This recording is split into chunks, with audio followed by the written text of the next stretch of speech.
Back to my channel study scholar, जो आपको commerce को बना दे बहुत ही आसान। आज इस वीडियो में हम पढ़ेंगे सेंट्रल बैंक क्या होता है और उसके फंक्शंस क्या हैं। तो without wasting time let's begin. सबसे पहले हम पढ़ेंगे कि सेंट्रल बैंक है क्या। एग्जाम पॉइंट ऑफ व्यू से ये क्वेश्चन वेरी इंपॉर्टेंट है, हमने इसको अच्छे से प्रिपेयर करना है, अच्छे से समझना है। ठीक है, तो सेंट्रल बैंक का मीनिंग क्या है? It is an apex institution. Apex का मतलब होता है सुप्रीम। ठीक है, एक सबसे बड़ा जो है एपेक्स इंस्टीट्यूशन है। दैट कंट्रोल्स, जो कंट्रोल करता है, regulates, operate and direct the entire banking and monetary structure of the country. मतलब सेंट्रल बैंक एक ऐसा बैंक है जो सभी बैंक्स के ऊपर है, उनका हेड है। ठीक है, और ये सभी बैंक्स को रेगुलेट करता है, कंट्रोल करता है, ऑपरेट करता है। ऑपरेट करने का मतलब उन्हें काम कैसे करना है वो बताता है। इसके साथ साथ मॉनेटरी स्ट्रक्चर, हमारी इकोनॉमी का जो मॉनेटरी स्ट्रक्चर है उसे भी ये कंट्रोल करता है। ठीक है, ये था इसका मीनिंग सेंट्रल बैंक का। और इसके साथ हम ये भी कह सकते हैं कि सेंट्रल बैंक के शॉर्ट फॉर्म में हमने फंक्शन भी पढ़ लिए। तो काम क्या कर रहा है? ऑपरेट कर रहा है, रेगुलेट कर रहा है, डायरेक्ट कर रहा है। किसे? सारे बैंकिंग स्ट्रक्चर को, पूरे कंट्री में जितना बैंकिंग सिस्टम है उनको ऑपरेट कर रहा है एंड साथ साथ में मॉनेटरी स्ट्रक्चर को भी कंट्रोल कर रहा है। क्लियर? अब हम पढ़ते हैं सेंट्रल बैंक के फंक्शंस क्या हैं। फंक्शंस जो है वो वेरी इंपॉर्टेंट क्वेश्चन है। आपको सिंपल भी क्वेश्चन आ सकता है कि write down the functions of central bank. 3 marks में आ जाए या 4 मार्क्स में आ जाए, तो जितने मार्क्स का भी क्वेश्चन होगा, 3 मार्क्स का है या 4 मार्क्स का है, तो आप उसको उसी हिसाब से अटेम्प्ट करिए। बाय चांस अगर आपको ये क्वेश्चन जो है पूरे 3 मार्क्स में ना आके ऐसे भी हो सकता है कि सेंट्रल बैंक का आपको सिर्फ एक फंक्शन पूछ लिया जाए कि बैंकर टू द गवर्नमेंट, तो आपने उसे एक्सप्लेन करना है, या लेंडर ऑफ लास्ट रिसोर्ट, तो एक एक क्वेश्चन भी आ सकता है। इसीलिए हमें फंक्शंस हैं जो सेंट्रल बैंक के, उसमें सिर्फ 3 पॉइंट ही नहीं लर्न करने हैं, हमें सारे इसके फंक्शंस अच्छे से समझने होंगे और लर्न करने होंगे, क्योंकि कहीं से भी क्वेश्चन आ सकता है। ठीक है, हाँ 1 मार्क्स के भी क्वेश्चन इसमें से काफी बन सकते हैं, तो इसलिए इसे अच्छे से प्रिपेयर करना। चलिए फर्स्ट हम पढ़ते हैं करेंसी अथॉरिटी।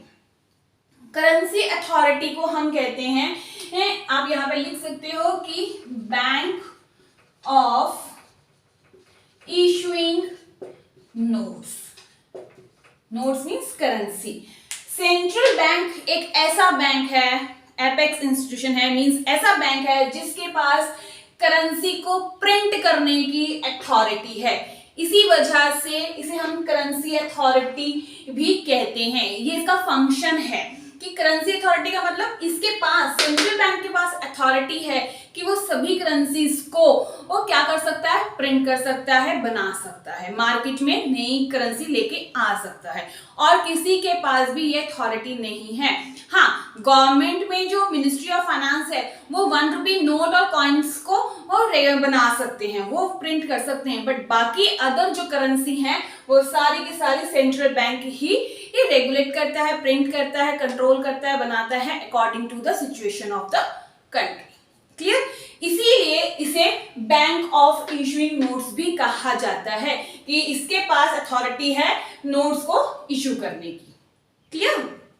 नेक्स्ट क्या है? Banker to the government. अब बैंकर किसका है? ये गवर्नमेंट का, मींस गवर्नमेंट का ये बैंकर कहलाता है। कौन? Central bank. कैसे? अब being a banker to the government ये 3 काम करता है। कौन कौन से? ये है बैंकर टू द गवर्नमेंट, पहले तो बैंकर का काम करता है, दूसरा एजेंट का काम करता है, तीसरा एडवाइजर का काम करता है। कैसे? एज अ बैंकर, जब ये बैंकर का रोल प्ले करता है गवर्नमेंट के लिए, तो ये क्या करता है? मैनेज करता है all accounts of government. Government के जितने भी अकाउंट्स हैं उसको मैनेज करता है।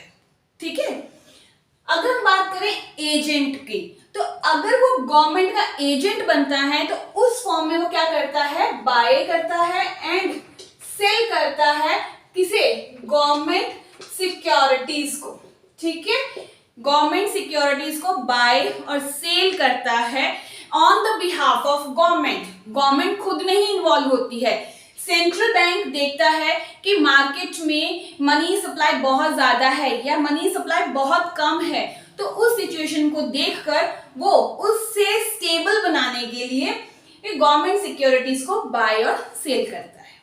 ठीक है, नेक्स्ट क्या है, एडवाइजर।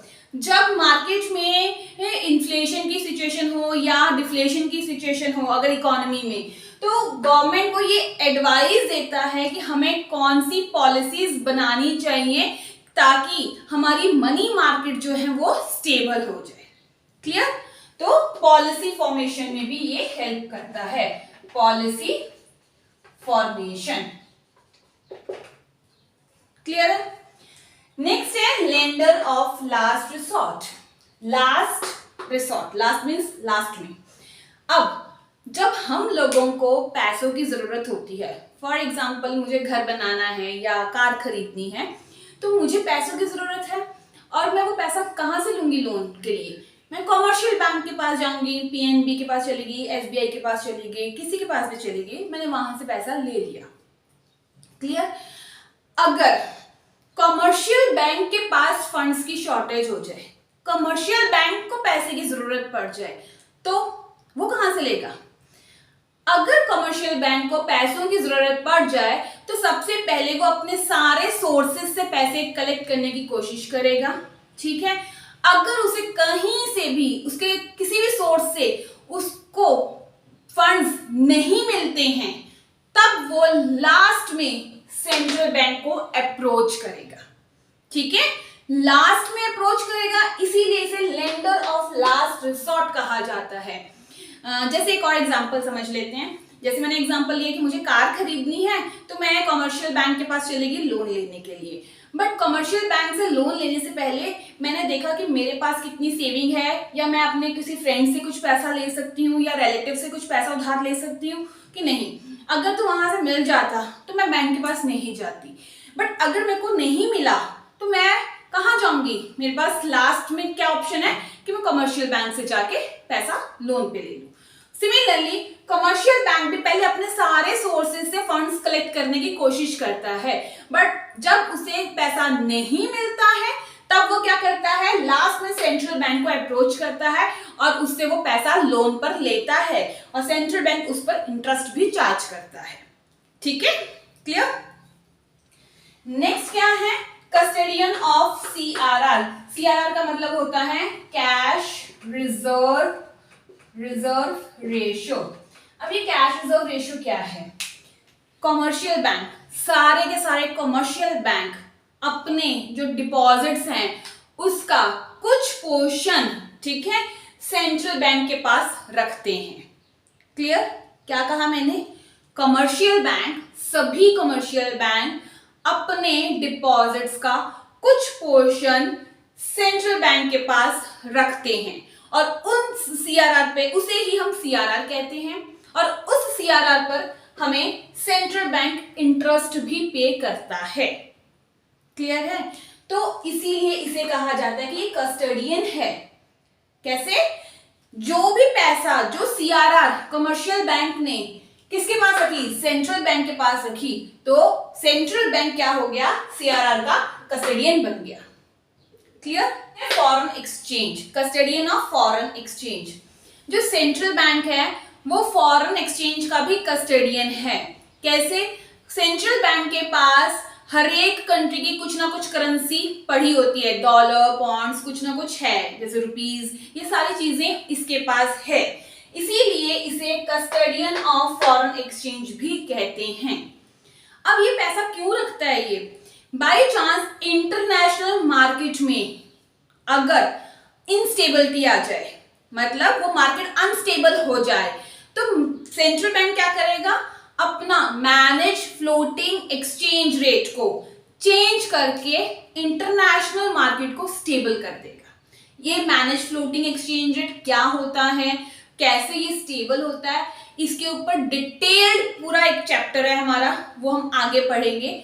फिलहाल के लिए आप इतना ही पढ़ लो कि जो सेंट्रल बैंक है वो फॉरेन एक्सचेंज का कस्टोडियन है, ठीक है, उसके पास फॉरेन एक्सचेंज भी होती हैं, और अगर इंटरनेशनल मार्केट अनस्टेबल हो जाए तो वो floating exchange rate means manage floating rate से इंटरनेशनल मार्केट को स्टेबल कर देता है।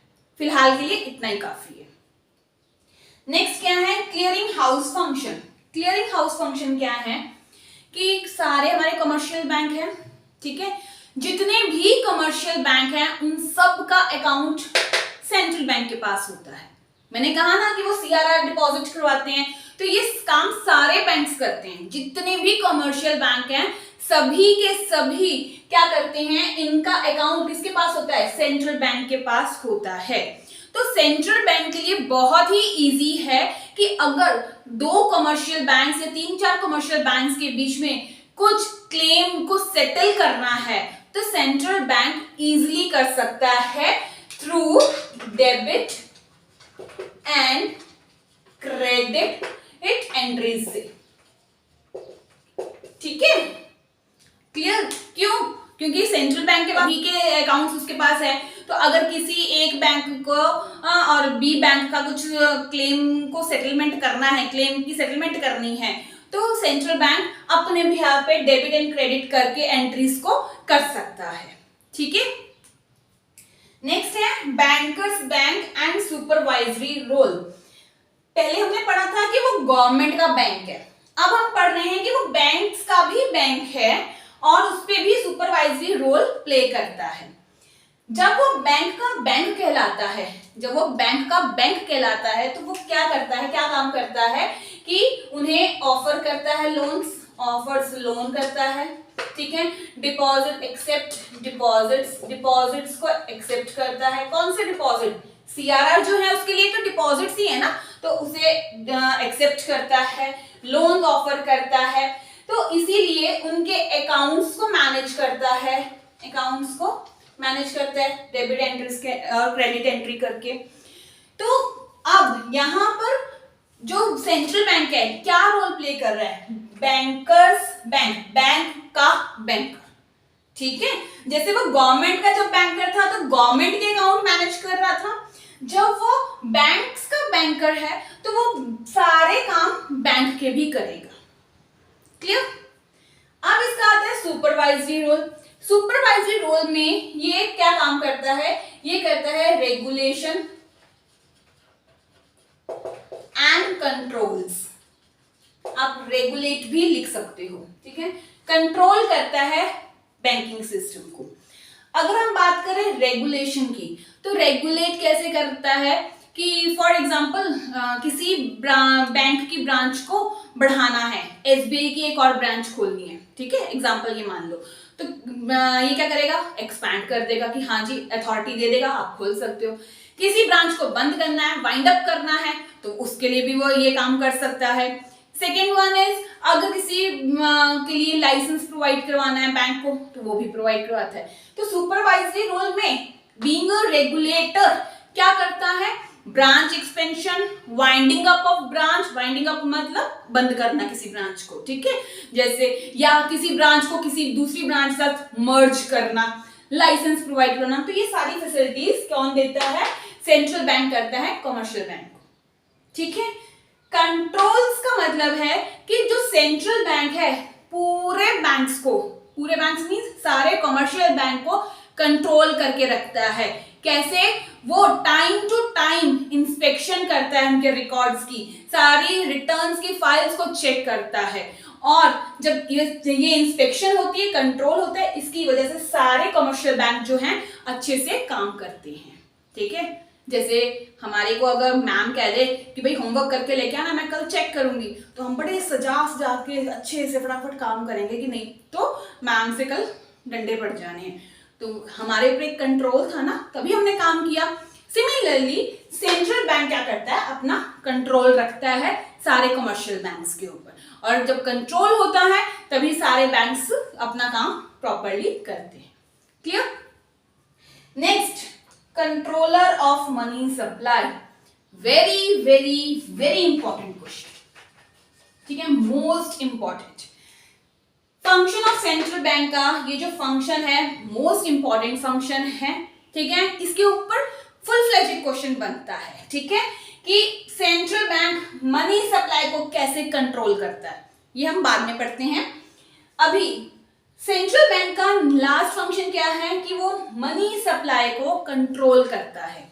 मनी सप्लाई का मतलब क्या है कि हमारी इकोनॉमी में अगर इन्फ्लेशन चल रही है, महंगाई चल रही है, या डिफ्लेशन चल रही है, मंदी आ रखी है, ठीक है, या मनी सप्लाई जिसको हम कहते हैं बहुत ज्यादा है या मनी सप्लाई बहुत कम है, तो उसे वो क्या करता है, मैनेज करता है, स्टेबल करता है, कंट्रोल करता है। अब वो कैसे कंट्रोल करता है, कंट्रोल करने के लिए इसके कुछ इंस्ट्रूमेंट्स होते हैं, ये अपने इंस्ट्रूमेंट्स को यूज करता है और पूरी मार्केट में मनी की सप्लाई को या तो बढ़ा देता है या कम कर देता है, जिसकी वजह से पूरी इकोनॉमी स्टेबल हो जाती है। क्लियर? तो ये थे सेंट्रल बैंक के फंक्शंस। क्या है सेंट्रल बैंक के फंक्शंस? सबसे पहले करेंसी अथॉरिटी नोट इश्यू कर सकता है, गवर्नमेंट का बैंक है, गवर्नमेंट के बैंक में वो गवर्नमेंट के सारे अकाउंट को मैनेज करता है, एजेंट बन के उनके बिहाफ पे बाय एंड सेल करता है सिक्योरिटीज को, उन्हें पॉलिसी फॉर्म करने के लिए भी एडवाइस देता है। लेंडर ऑफ लास्ट रिसोर्ट में क्या करता है, कमर्शियल बैंक को ये लोन देता है, ठीक है, और उस पर इंटरेस्ट भी चार्ज करता है। कस्टडियन ऑफ सीआरआर, जो कमर्शियल बैंक अपनी रिजर्व्स सेंट्रल बैंक के पास रखते हैं, ये उसका कस्टडियन होता है। सिमिलरली ये फॉरेन एक्सचेंज का भी कस्टडियन होगा। क्लियरिंग हाउस, सारे बैंक्स के अकाउंट इसके पास हैं, तो जो भी उनमें कुछ अगर क्लेम को सेटल करना है तो सेंट्रल बैंक इजीली कर सकता है। बैंकर्स बैंक, बैंकर्स बैंक में सारे बैंक्स के अकाउंट को मैनेज करता है, सुपरवाइजरी रोल में क्या करता है, रेगुलेट और कंट्रोल करता है बैंकिंग सिस्टम को। कंट्रोलर ऑफ मनी सप्लाई में इकोनॉमी में मनी की सप्लाई बहुत ज्यादा है या कम है, उसे स्टेबल करने के लिए उस पर कंट्रोल रखता है। क्लियर है? आई होप आपको ये सारा टॉपिक क्लियर होगा। ये टॉपिक आपने थॉरली पढ़ना है, बहुत डीपली पढ़ना है। इसमें से 1 मार्क्स के भी क्वेश्चन बहुत सारे बनेंगे, इसमें से 3 मार्क्स के भी क्वेश्चन बन सकते हैं, फुल फ्लेज क्वेश्चन भी आ सकता है, या इसका एक फंक्शन भी पूछा जा सकता है। हमें कोई भी फंक्शन निग्लेक्ट नहीं करना है, इग्नोर नहीं करना है, हमें सारे ही फंक्शंस पढ़ने हैं, ठीक है। चलिए अब हम पढ़ते हैं अपना दूसरा टॉपिक। नेक्स्ट क्या है, कंट्रोलर ऑफ मनी सप्लाई। हमने सेंट्रल बैंक पढ़ा था कि सेंट्रल बैंक का एक फंक्शन था कि जिसमें वो मनी सप्लाई को कंट्रोल कर लेता है इकोनॉमी में। तो वो कैसे करता है, मैंने उस टाइम पे आपको बताया था कि वो अपने कुछ इंस्ट्रूमेंट्स यूज करता है। तो वो कौन से इंस्ट्रूमेंट्स हैं, वही हमने यहाँ पर पढ़ना है। वन मोर थिंग, ये question exam point of view से वेरी इंपॉर्टेंट क्वेश्चन है, वेरी इंपॉर्टेंट। ये 1 मार्क्स में भी आ सकता है, 3 में भी आ सकता है, 4 में भी आ सकता है, एमसीक्यूज में भी आ सकता है, किसी भी फॉर्म में क्वेश्चन आ सकता है। इसमें से बहुत छोटे छोटे क्वेश्चंस भी बनेंगे, तो इस क्वेश्चन को थॉरोली पढ़ना है और डीपली पढ़ना है, हर एक कॉन्सेप्ट को हमने अच्छे से समझना है, ठीक है। चलिए अब यहाँ पर ये क्वेश्चन है, डायरेक्टली अगर आ गया तो क्वेश्चन बन के आएगा, how does central bank controls money supply in the economy. Money supply को कैसे कंट्रोल करता है, ठीक है। तो मनी सप्लाई को कंट्रोल करने के लिए सेंट्रल बैंक के पास 2 इंस्ट्रूमेंट्स हैं। फर्स्ट इज क्वांटिटेटिव, सेकंड है क्वालिटेटिव मेजर। अब क्वांटिटेटिव मेजर में जो भी चीजें हम पढ़ेंगे वो क्वांटिटी से रिलेटेड होंगी, मींस मनी सप्लाई की क्वांटिटी को बढ़ा दिया जाएगा या कम कर दिया जाएगा। पर क्वालिटेटिव में हम क्वालिटी से रिलेटेड पढ़ेंगे। क्वालिटी से रिलेटेड मींस उसकी डायरेक्शन कहाँ पर है, डायरेक्शन चेंज हो रही है या डायरेक्शन को चेंज करके हम मनी सप्लाई को कंट्रोल करेंगे, ठीक है। मतलब जैसे पहले एक्स जगह पे इन्वेस्टमेंट हो रही थी, अब हम वाई जगह पे इन्वेस्टमेंट करेंगे और मनी की सप्लाई को कंट्रोल करेंगे। चलिए अब हम पढ़ते हैं क्वांटिटेटिव मेजर में जो फर्स्ट है वो क्या है। First is bank rate. Bank rate क्या है, फॉर एग्जांपल आरबीआई है और ये कमर्शियल बैंक है, ठीक। अब अगर कमर्शियल बैंक को पैसों की जरूरत हुई तो वो आरबीआई को अप्रोच करेगा, आरबीआई इसे लोन दे देगा। जो लोन दिया जाएगा उस पर कुछ इंटरेस्ट वो पे करेगा कमर्शियल बैंक, तो कमर्शियल बैंक जब इंटरेस्ट पे कर रहा है इसे ही हम कहते हैं बैंक रेट। क्लियर? ऐसा rate at which RBI offers loan to commercial bank. Clear है? अब आरबीआई, ये तो हमने पढ़ा मीनिंग। अब आरबीआई मनी की सप्लाई को कैसे कंट्रोल करता है, इसे एक एग्जांपल से समझो। आरबीआई ने जब कमर्शियल बैंक को लोन दिया तो क्या था, 10% पे, फॉर एग्जांपल 10% वो चार्ज कर रहा है इंटरेस्ट। पर जब कमर्शियल बैंक कस्टमर को लोन देगा तो वो 10% पे नहीं देगा, वो 12% पे देगा, सो दैट उसमें से 10% वो आरबीआई का निकाले और 2% उसका मार्जिन हो। ठीक है, तो मतलब कस्टमर के लिए लोन महंगा हो गया। सिमिलरली आरबीआई ये लोन कम भी कर सकता है, ये परसेंटेज कम भी कर सकता है। अगर कम कर देगा तो जो कमर्शियल बैंक है वो भी कस्टमर्स को कम रेट के ऊपर लोन देंगे, तो क्या होगा, इजीली सभी को पैसा मिल जाएगा। तो ऐसी कंडीशन में क्या होगा, या तो हमारी इकोनॉमी में इन्फ्लेशन होगी, ठीक है, या हमारी इकोनॉमी में डिफ्लेशन होगी। जब हमारी इकोनॉमी में इन्फ्लेशन होती है तो उसका मतलब होता है कि मनी की सप्लाई बहुत ज्यादा है इकोनॉमी में और हमें मनी की सप्लाई को कम करना है। समझ आई मेरी बात? मैंने कहा कि जब हमारी इकोनॉमी में इन्फ्लेशन होती है, महंगाई होती है, तब मनी की सप्लाई बहुत ज्यादा होती है और हमें उसे कंट्रोल करना है। तो कंट्रोल कैसे करता है आरबीआई? क्या करता है, जब इन्फ्लेशन की सिचुएशन चलती है तो वो क्या करेगा, जो बैंक रेट है उसे इंक्रीज कर देगा। क्लियर? जब जैसे बैंक रेट इंक्रीज होगा तो कमर्शियल बैंक भी जो लोगों को लोन देगा हाई रेट ऑफ इंटरेस्ट पे देगा, और जब हाई रेट ऑफ इंटरेस्ट पे देगा तो लोग कहेंगे कि मुझे तो बहुत ज्यादा इंटरेस्ट पे करना पड़ रहा है, तो इसलिए वो लोन लेंगे ही नहीं। और जब लोन नहीं लेंगे तो क्या हुआ, हमारी इकोनॉमी में क्रेडिट की जो फैसिलिटी है, क्रेडिट क्रिएशन जो है वो कम हो जाएगा। कम होने से क्या हुआ, मनी सप्लाई जो है वो क्या हो गई, रिड्यूस हो गई। रिड्यूस होने से इन्फ्लेशन अपने आप खत्म हो जाएगी, करेक्ट होनी शुरू हो जाएगी। क्यों? अब देखो, कमर्शियल बैंक पैसा कहां से जनरेट करता है, क्रेडिट कहां से जनरेट करता है, वो लोगों को लोन देता है और तभी तो उसी से तो पैसा जनरेट करता है। अगर लोग ही नहीं लोन लेंगे तो कमर्शियल बैंक अपना क्रेडिट कैसे क्रिएट करेगा? ठीक है, तो हमने जब मनी की सप्लाई को कम करना है तो हमें क्या करना है, कमर्शियल बैंक से पैसा ले लेना है, वापस ले लेना है, सो दैट उसके पास पैसा कम रहे और वो कम लोगों को लोन दे। कम लोन होगा तो कम मनी सप्लाई होगी, मनी सप्लाई कम होगी तो इन्फ्लेशन करेक्ट हो जाएगी। क्लियर? जब सिचुएशन आती है डिफ्लेशन की, डिफ्लेशन की सिचुएशन में क्या होगा कि वो क्या करेगा, बैंक रेट को डिक्रीज कर देगा, कम कर देगा, सस्ता कर देगा। अब हम पढ़ते हैं open market operation. Open market operations क्या है? ओपन मार्केट ऑपरेशन का मतलब है buying and selling of government securities by RBI. RBI क्या करता है, सिक्योरिटीज को बाय करता है या सेल करता है और उसके बिहाफ पे वो मनी सप्लाई को कंट्रोल करता है। क्लियर? तो ओपन मार्केट ऑपरेशन का मतलब क्या है, buying and selling of securities by RBI. अब इसमें वो कैसे कंट्रोल करता है, जब इन्फ्लेशन की सिचुएशन होती है, जब इन्फ्लेशन होगा तो ये जो सेंट्रल बैंक है क्या करेगा, ये करेगा सेल सिक्योरिटीज, सिक्योरिटीज को बेचेगा। जब ये सिक्योरिटीज को बेचेगा तो कमर्शियल बैंक के पास क्या होगा, कमर्शियल बैंक को खरीदना पड़ेगा। कमर्शियल बैंक जब खरीद रहा है तो इट मींस वो पैसा पे कर रहा है सेंट्रल बैंक को। जब इसने पैसा पे कर दिया तो अब कमर्शियल बैंक के पास कम पैसा रह गया। कम पैसा मींस कम लोन, कम लोन मींस मनी सप्लाई कम, तो इसकी वजह से क्या हो जाएगी, मनी सप्लाई रिड्यूस हो जाएगी। और मनी सप्लाई रिड्यूस हो गई तो इन्फ्लेशन क्या हो जाएगी, वो करेक्ट हो जाएगी। क्लियर? अब डिफ्लेशन की सिचुएशन में क्या होगा, अगर डिफ्लेशन है तो वो क्या करेगा, बाय करेगा सिक्योरिटीज, बाय करेगा सिक्योरिटीज। तो आरबीआई कमर्शियल बैंक को कहेगा सिक्योरिटीज मुझे वापस दे दो, मैंने खरीदनी है। तो जब आरबीआई खरीद रहा है तो अब आरबीआई पैसा दे रहा है कमर्शियल बैंक को। जब आरबीआई ने पैसा दिया तो कमर्शियल बैंक के पास ज्यादा पैसा आ गया। ज्यादा पैसा का मतलब क्या हुआ, ज्यादा लोन। ज्यादा लोन मीन्स मनी सप्लाई क्या हो गई, मनी सप्लाई इंक्रीज हो गई और डिफ्लेशन सही हो गई। क्लियर है? Next of legal reserve ratio. Legal reserve ratio को हम LRR भी कहते हैं। हमने पढ़ा था ना कि legal reserve ratio 20% credit creation वाले क्वेश्चन में। अब ये लीगल रिजर्व रेशियो जो है वो दो पार्ट्स में डिवाइड कर लो।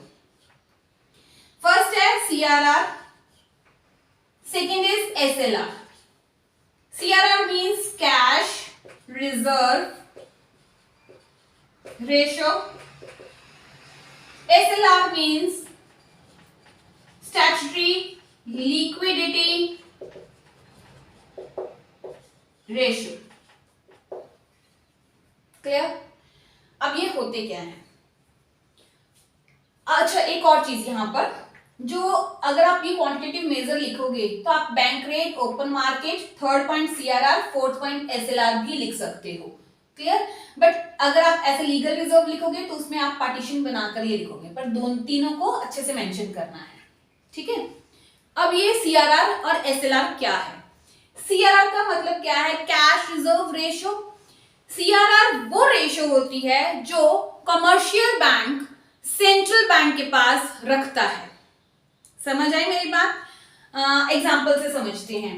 हमने जब क्रेडिट क्रिएशन टॉपिक किया था तो उसमें हमने कहा था कि हमारे पास इनिशियल डिपॉजिट 1000 रुपीज है, जिसमें से LRR रेशियो कितनी थी? 20%। तो हम 200 अपने पास रखते थे और 800 का हम लोन देते थे।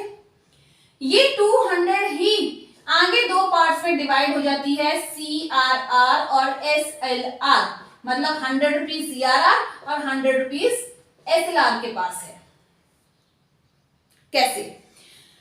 अब ये जो CRR है, CRR का मतलब हर एक कमर्शियल बैंक को अपने डिपॉजिट का कुछ परसेंटेज सेंट्रल बैंक के पास रखना पड़ता है।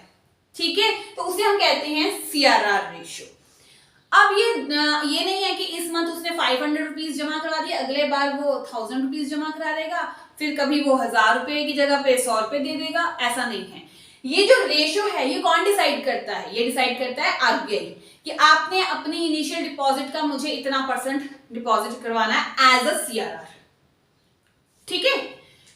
अब ये CRR का क्या रोल है मनी सप्लाई में? जब इन्फ्लेशन होती है तब क्या होगा? CRR को सेंट्रल बैंक इंक्रीज कर देगा, बढ़ा देगा, CRR रेशियो इंक्रीज कर देगा। जब CRR रेशियो इंक्रीज हो गई तो इसका मतलब क्या हुआ? अब कमर्शियल बैंक को ज्यादा पैसा सेंट्रल बैंक के पास रखना पड़ेगा। ज्यादा पैसा वो RBI को दे रहा है, RBI को दे रहा है तो इट मींस कमर्शियल बैंक के पास कम पैसा, कम loan, money supply reduce. Clear? तो इसकी वजह से क्या हो जाएगा? मनी सप्लाई रिड्यूस हो जाएगी और इन्फ्लेशन करेक्ट। इसका उल्टा डिफ्लेशन में हो जाएगा। क्या हो जाएगा? कि वो CRR को कम कर देगा और कमर्शियल बैंक को कहेगा कम पैसा मुझे दो, बाकी से क्रेडिट क्रिएट करो। जब क्रेडिट क्रिएट हो रहा है तो मींस मनी की सप्लाई बढ़ रही है। अब हम देखते हैं SLR, स्टैट्यूटरी लिक्विडिटी रेशियो क्या होती है। मैंने कहा था ये 200 रुपीज है, जिसमें से 100 तो उसने RBI को दे दिए। अब ये 100 रुपीज कहाँ यूज होते हैं? अब बैंक के पास तो जो डिपॉजिट है हमारी, तो हमें अगर जरूरत पड़ जाए तो हम क्या करेंगे? विड्रॉल करवाते हैं। तो जब हम विड्रॉ करवाएंगे तो वो पैसा हमें जो मिल रहा है वो कहाँ से आ रहा है? वो यही 100 रुपीज से आ रहा है। तो मतलब ये 100 रुपीज नहीं होते बैंक के पास तो करोड़ों और वो होते हैं। तो हम ये मान के चलते हैं, ये हमने जस्ट एक नंबर लिया है। SLR रेशियो में क्या है कि SLR ratio means commercial bank अपने डिपॉजिट का कुछ पोर्शन लिक्विड फॉर्म में मींस कैश की फॉर्म में अपने पास रखता है, सो दैट अगर कोई पर्सन विड्रॉल करे मनी तो वो उसकी डिमांड को पूरा कर सके। क्लियर? अब मनी सप्लाई में क्या रोल है? मनी सप्लाई में अगर इन्फ्लेशन चल रही है तो SLR रेशियो को इंक्रीज कर दिया जाएगा। जब इंक्रीज हो जाएगी तो क्या होगा? कमर्शियल बैंक को अपने पास ज्यादा पैसा रखना पड़ेगा और लोन के लिए कम पैसा देना पड़ेगा। कम पैसा देगा तो मींस मनी सप्लाई रिड्यूस हो जाएगी। ठीक है? और डिफ्लेशन में इसका उल्टा आ जाएगा SLR को क्या कर देगा, वो डिक्रीज कर देगा। डिक्रीज हो जाएगी तो कमर्शियल बैंक अब ज्यादा पैसा लोन पे दे पाएगा, लोन पे देगा तो मींस मनी सप्लाई इंक्रीज हो रही है, और मनी सप्लाई इंक्रीज होने का मतलब है डिफ्लेशन करेक्ट होती जा रही है। क्लियर? ये हमारे थे क्वांटिटेटिव मेजर्स। अब हम आते हैं क्वालिटेटिव मेजर्स में। क्वालिटेटिव मेजर का मतलब क्या है कि first is margin requirement. Margin requirement का मतलब होता है, मार्जिन मींस किसी चीज के बीच में मार्जिन, कि अगर मैंने 100 रुपए की चीज ली है और दी मैंने 150 में, तो बीच का मार्जिन कितना हुआ, 50 रुपए जो था वो मेरा मार्जिन था। वैसे ही मार्जिन रिक्वायरमेंट क्या होता है कि जब आप लोन लेते हो तो उसके बदले में आपको कुछ सिक्योरिटीज देनी पड़ती हैं। क्लियर? तो वो जो सिक्योरिटीज हैं और जितना लोन ऑफर हुआ है आपको, उन दोनों के बीच का मार्जिन जो है वो कहलाता है मार्जिन रिक्वायरमेंट। एग्जाम्पल से समझते हैं। एग्जाम्पल आप मान लो कि आपको जो लोन चाहिए वो 50,000 का चाहिए, ठीक है, ये आपको लोन चाहिए, बट आपने जो सिक्योरिटीज दी हैं वो भी अभी मैं मान लेती हूँ कि 50,000 की ही आपने सिक्योरिटीज दी है। ठीक? अब कमर्शियल बैंक जब लोन देगा तो वो आपको एग्जैक्ट 50,000 नहीं देगा, वो कुछ अमाउंट कम करेगा। वो फॉर एग्जांपल वो आपको 40,000 दे दे लोन। ठीक है? तो जब जो ये डिफरेंस आया है, आपने तो सिक्योरिटी कितनी रखी, 50,000 की सिक्योरिटी रख के आपको पैसा तो कम मिला ना, 40,000 मिला, तो वो ये जो मार्जिन है इसे हम कहते हैं margin requirement. Means commercial bank से मैंने मांगा 50,000, कमर्शियल बैंक ने दिया कितना, 40,000, वो जो 10,000 है वो क्या है, मार्जिन है। ठीक? अब ये ऐसा बैंक क्यों करता है? क्योंकि अगर वो चाहता है मनी सप्लाई को कंट्रोल करना। अब मार्जिन रिक्वायरमेंट से हम कैसे मनी सप्लाई को कंट्रोल कर सकते हैं? अगर तुम हमारी इकोनॉमी में इन्फ्लेशन है तो मार्जिन रिक्वायरमेंट की जो रेशियो है वो बढ़ा दी जाएगी। अब इसका कैसे इंपैक्ट पड़ेगा, देखो, जब बढ़ा दी गई तो वो आपको 40,000 नहीं देगा, वो आपको उसके बदले में देगा 20,000 रुपए। मतलब आप 50,000 रुपए की सिक्योरिटी रख रहे हो और आपको उसके बदले में कितना मिल रहा है, सिर्फ 20,000। तो भाई आप कहोगे कि 50,000 की सिक्योरिटी रख के मैं 20,000 रुपए क्यों लूं? ठीक है, तो ऐसे में क्या होगा, लोन लेना बंद कर देंगे। जब लोन बंद हो जाएगा लेना तो मनी की सप्लाई रिड्यूस हो गई इकोनॉमी में। मनी सप्लाई रिड्यूस होने का मतलब है इन्फ्लेशन सही होने लग गई। और इसके ऑपोजिट केस में क्या होगा, डिफ्लेशन की सिचुएशन में मार्जिन रिक्वायरमेंट को डिक्रीज कर दिया जाएगा, सो दैट लोग इजीली लोन ले सके। क्लियर है? अब नेक्स्ट क्या है, selective credit control. Selective credit control को हम क्रेडिट रैशनिंग भी कहते हैं। अब इसका मतलब क्या है, सिलेक्टिव का मतलब सिलेक्टिव एरियाज। यहां पर सेंट्रल बैंक क्या करता है, कमर्शियल बैंक को ऑर्डर करता है कि आपने पर्टिकुलर बिजनेस एक्टिविटी के लिए इतना ही अमाउंट लोन पर देना है, इससे ज्यादा आप नहीं दे सकते। फॉर एग्जाम्पल एक एक्टिविटी है, एक फार्मिंग एक्टिविटी है, आरबीआई ने कह दिया कि फार्मिंग एक्टिविटी के लिए 10 लाख का लोन है, इंडस्ट्रियल एक्टिविटी के लिए 20 लाख का लोन है, तो कमर्शियल बैंक इसको इस लिमिट से ज्यादा पैसे नहीं दे सकता लोन के लिए। ठीक है, तो सिलेक्टिव का मतलब क्या हुआ कि कुछ एरियाज को सिलेक्ट कर लिया जाता है और अमाउंट फिक्स कर दिया जाता है, उनका कोटा फिक्स कर दिया जाता है और कमर्शियल बैंक उससे ज्यादा अमाउंट नहीं पे कर सकता। Clear? Next is moral suasion. Moral suasion का मतलब क्या है, मोरल ड्यूटी निभाना। आरबीआई क्या करता है, कमर्शियल बैंक्स के लिए मोरल ड्यूटी करता है, उन्हें टाइम टू टाइम एडवाइस देता है कि कौन सी पॉलिसीज अपनानी चाहिए ड्यूरिंग इन्फ्लेशन, कौन सी पॉलिसीज डिफ्लेशन में अपनानी चाहिए, मनी सप्लाई कब इंक्रीज करनी है, कब डिक्रीज करनी है, किन किन एक्टिविटीज को करके हम इकोनॉमी को स्टेबल रख सकते हैं। मींस यहां पर वो सेंट्रल बैंक क्या कर रहा है, एडवाइस दे रहा है, ऐसा करो काम, ऐसा करो काम, ऐसा करो, बट यहां पर क्या कर रहा है, वो ऑर्डर दे रहा है कि भाई इतना मैंने बता दिया, इतने ही परसेंटेज आपने लोन पे देने हैं। क्लियर? अब ये था आपका controller of money supply, means central bank money supply को कैसे कंट्रोल करती है। इसमें से बहुत क्वेश्चन बन जाएंगे कि सिंपल आपसे पूछे जाए कि what is credit rationing, simple, ठीक है, कि इन्फ्लेशन के टाइम पर जब मार्जिन रिक्वायरमेंट इंक्रीज होती है तो मनी सप्लाई डैश क्या होगी, रिड्यूस होगी, ठीक है। या पूछ लिया जाए what is the full form of LRR, या how many components of LLR are there, तो 2 हैं इसके कंपोनेंट, तो इसका मतलब क्या होता है, मीनिंग इसका आ जाए या इसका मीनिंग आ जाए, क्लियर। तो ये इसमें से बहुत छोटे छोटे से क्वेश्चंस बनेंगे, आपने इसको अच्छे से पढ़ना है। इसको लर्न करने का कि आपको ये प्रॉब्लम आ रही हो कि मैम हम ये कैसे याद करें कि कब इंक्रीज हो कब डिक्रीज हो, तो सिंपल एक चीज याद रखो। कैसे याद रखनी है, सबसे पहले या तो इन्फ्लेशन होगी या डिफ्लेशन। तो जब इन्फ्लेशन है इकोनॉमी में, इन्फ्लेशन है तो इसका मतलब है कि मनी सप्लाई यहां पे बहुत ज्यादा है, ठीक है। हमने इस मनी सप्लाई को रिड्यूस करना है। अब जितने भी रेट्स आएंगे ना, जितने भी रेट्स हैं जैसे मार्जिन रिक्वायरमेंट, बैंक रेट, ये सारी चीजें इंक्रीज करती जाती हैं।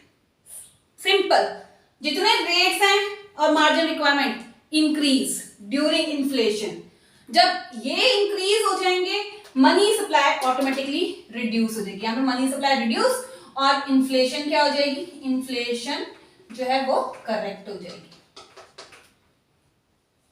यहां पर क्या करोगे, ऑल रेट्स इंक्रीज कर दिए जाएंगे। इन्फ्लेशन की सिचुएशन में मनी सप्लाई मार्केट में बहुत ज्यादा है, लोगों के पास बहुत पैसा है, हमने उनसे पैसा ले लेना है, तो कैसे लेंगे, सारे रेट्स को हाई कर दो। जैसे ही रेट्स हाई होंगे लोगों के पास कम पैसा चला गया, कम पैसा मतलब इन्फ्लेशन करेक्ट हो गई। डिफ्लेशन में सिचुएशन में क्या होगा, सारे रेट्स को कम कर दिया जाएगा। जब रेट्स कम हो जाएंगे तो मनी सप्लाई बढ़ जाएगी, डिफ्लेशन करेक्ट हो जाएगी। अब तो कोई प्रॉब्लम नहीं होगी लर्न करने के लिए, सिंपल लर्न करना है। इन्फ्लेशन में सारे रेट्स को हाई कर दो सो दैट इन्फ्लेशन करेक्ट हो जाए, ठीक, क्योंकि ज्यादा रेट हाई हो जाएंगे तो लोगों के पास कम पैसा रहेगा, लोग लोन नहीं लेंगे। ओपन मार्केट वाले में आपने सेल करनी है सिक्योरिटीज इन्फ्लेशन में, और बाकी डिफ्लेशन में हमने क्या करना है, बाय करनी है सिक्योरिटीज, क्लियर। आई होप आपको ये सारा कॉन्सेप्ट क्लियर होगा। इसके अलावा एक छोटा सा टॉपिक और है, हम वो भी डिस्कस करते हैं। नेक्स्ट है repo rate and reverse repo rate. ये छोटा सा टॉपिक है बट मोस्ट इंपॉर्टेंट है, ये बहुत बार क्वेश्चन में पूछा जाता है। अच्छा, इन दोनों पॉइंट्स को आप क्वांटिटेटिव मेजर्स में भी ऐड कर सकते हो, ठीक है, क्योंकि ये भी एक तरह के रेट्स ही हैं। चलिए, फर्स्ट क्या है, रेपो रेट। रेपो रेट क्या होता है, रेपो रेट का मतलब है आरबीआई जब कमर्शियल बैंक को लोन देती है, आरबीआई ने लोन दिया, ये लोन कौन सा लोन होता है, ये लोन होता है शॉर्ट पीरियड के लिए, शॉर्ट टर्म लोन, ठीक है। तो शॉर्ट टर्म लोन जब आरबीआई इसको देती है कमर्शियल बैंक को, अगेंस्ट कैसे करती है ये, बाइंग ऑफ सिक्योरिटीज, ये सिक्योरिटीज को बाय कर लेती है। कमर्शियल बैंक को कहती है सिक्योरिटीज दे दो मुझे और मैं आपको इसके बदले में पैसा दे दूंगा, लोन दे दूंगा, उसके ऊपर इंटरेस्ट चार्ज करती है, तो ये इंटरेस्ट भी पे करेगी। यही इंटरेस्ट जो होता है ये कहलाता है रेपो रेट। तो रेपो रेट क्या है कि जिस पर आरबीआई ऑफर करती है loan for a short period and against किसके, बाइंग ऑफ सिक्योरिटीज, मतलब उसके अगेंस्ट क्या करती है, वो सिक्योरिटीज को बाय कर लेती है, क्लियर। इसी रेपो रेट को हम रीपरचेज रेट भी कहते हैं, रीपरचेज रेट, क्लियर। रीपरचेज क्यों, क्योंकि जो सिक्योरिटीज है उसको वो बाय कर रहा है, तो रीपरचेज रेट हो गया, क्लियर। अब आ जाओ reverse repo rate. Reverse repo rate पे क्या होता है कि जो कमर्शियल बैंक है वो आरबीआई को लोन देता है, ये इसको लोन देगा। हंसी की बात है ना कि भाई छोटे बैंक बड़े बैंक को कैसे लोन दे सकते हैं, हेड को कैसे लोन दे सकते हैं। ये एक्चुअल में लोन नहीं है, ये क्या है कि जब कमर्शियल बैंक आरबीआई के पास अपने सीआरआर डिपॉजिट्स करवाता है ज्यादा अमाउंट में, तो आरबीआई इसे कुछ इंटरेस्ट पे करती है, ठीक है। तो ये इंटरेस्ट ही कहलाता है reverse repo rate. Reverse repo rate में क्या ये करते हैं सेलिंग होती है, सेलिंग ऑफ सिक्योरिटीज। यहां पर आरबीआई क्या करता है, सिक्योरिटीज को सेल कर देता है। अब इन दोनों में डिफरेंस क्या है? रेपो रेट में क्या था कि वो शॉर्ट टर्म लोन देता है, ये जो लोन होता है ये लॉन्ग टर्म होता है, long term loan. Clear? Long term loan हो गया। अब इसमें आरबीआई सिक्योरिटीज कमर्शियल बैंक से खरीद लेता है, बाय कर लेता है, और एक टाइम पीरियड इन्हें दे देता है कि इस टाइम पर आपने मुझसे ये सिक्योरिटीज दोबारा खरीदनी है, ठीक है। इसीलिए इसे रीपर्चेज रेट भी कहते हैं। रेपो रेट क्या है? रिवर्स रेपो रेट में कमर्शियल बैंक क्या करता है, अपने जो सीआरआर डिपॉजिट्स करवाता है उस पर कुछ इंटरेस्ट मिलता है, या आप कह सकते हो कि जो कमर्शियल बैंक वो पर्टिकुलर डेट पर जाकर आरबीआई को कहता है कि मुझे मेरी सिक्योरिटीज दे दो, तो आरबीआई जब सेल करता है तो जो कुछ रेट लगता है उसे हम कहते हैं रिवर्स रेपो रेट। इसे हम रिवर्स रीपर्चेज रेट भी कह सकते हैं। क्लियर है? ये टॉपिक है छोटा सा बट है वेरी इंपॉर्टेंट। आज हमने इस टॉपिक को कंप्लीट करने के साथ साथ अपना मनी बैंकिंग जो यूनिट था वो टोटली कंप्लीट कर लिया है। आपको मैक्रो इकोनॉमिक्स के यूनिट 1 यूनिट 2 के दोनों के नोट्स और उनके लिंक्स डिस्क्रिप्शन बॉक्स में मिल जाएंगे। कहीं पर भी आपको कुछ भी डाउट होता है आप मुझे कमेंट सेक्शन में लिख सकते हैं। क्लियर? तो आपका काम क्या है? सिर्फ और सिर्फ पढ़ना, अच्छे से इस कॉन्सेप्ट को समझना। तो कीप लर्निंग एंड प्रैक्टिसिंग, आपके मार्क्स डेफिनेटली अच्छे आएंगे। और अगर आपको मेरी मेहनत पसंद आई है और आपने मेरे चैनल को सब्सक्राइब नहीं किया है तो subscribe my channel. Thank you for watching.